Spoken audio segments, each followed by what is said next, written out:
Bangladesh cricket বোর্ডের আয়োজনে চলছে ৮ দিনব্যাপী টেস্ট মর্যাদার রজত জয়ন্তী অনুষ্ঠান। ২১শে জুন থেকে ২৮শে জুন পর্যন্ত ময়মনসিংহ ছাড়াও বাকি ৭ বিভাগেই নানা আয়োজনে ব্যস্ত বোর্ড সভাপতি আমিনুল ইসলাম বুলবুল।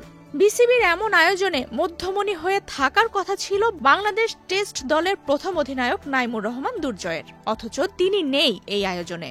বৈষম্য বিরোধী ছাত্র আন্দোলনে পতন হয় আওয়ামী লীগ সরকারের, যেখানে তার ক্রিকেটার পরিচয় চাপা পড়ে যায়। রাজনৈতিক পরিচয়ই সবার সামনে উঠে আসে, যে কারণে পাননি বিসিবি থেকে কোনো আমন্ত্রণপত্র।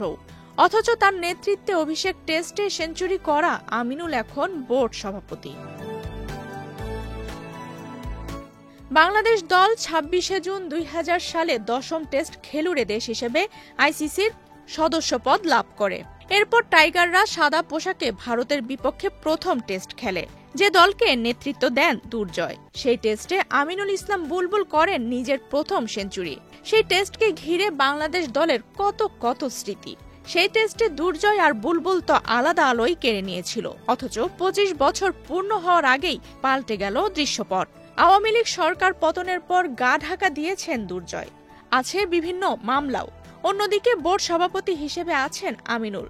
তবুও রজত জয়ন্তী উপলক্ষে আয়োজিত অনুষ্ঠানে কোনো আমন্ত্রণ পাননি দুর্জয়। এ নিয়ে আক্ষেপও করেছেন সাবেক এই অধিনায়ক। ৫ই আগস্ট আওয়ামী লীগ সরকারের পতন হওয়ার পর বিসিবির প্রথম পরিচালক হিসেবে পদত্যাগ করেন দুর্জয়। এই অনুষ্ঠানে আসা নিয়ে এক দৈনিক গণমাধ্যমকে দেয়া সাক্ষাৎকারে দুর্জয় বলেন, সেখানে যাব কিভাবে, যেভাবে মব তৈরি করা হচ্ছে, নিরাপত্তা কোথায়? কিন্তু তারও আগে তো আমন্ত্রণ পেতে হবে।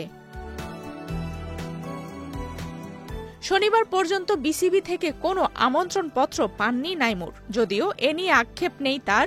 এ নিয়ে তিনি বলেন, এখন তো সাবেক ক্রিকেটার হিসেবে আমার কেউ মূল্যায়ন করে না। আমার পরিচয় হয়ে গেছে আওয়ামী লীগ। আমি কোনোদিন ক্রিকেটার ছিলাম? বাংলাদেশের প্রথম টেস্ট অধিনায়কের কণ্ঠে উঠে আসে তার অভিমান, তার আক্ষেপ।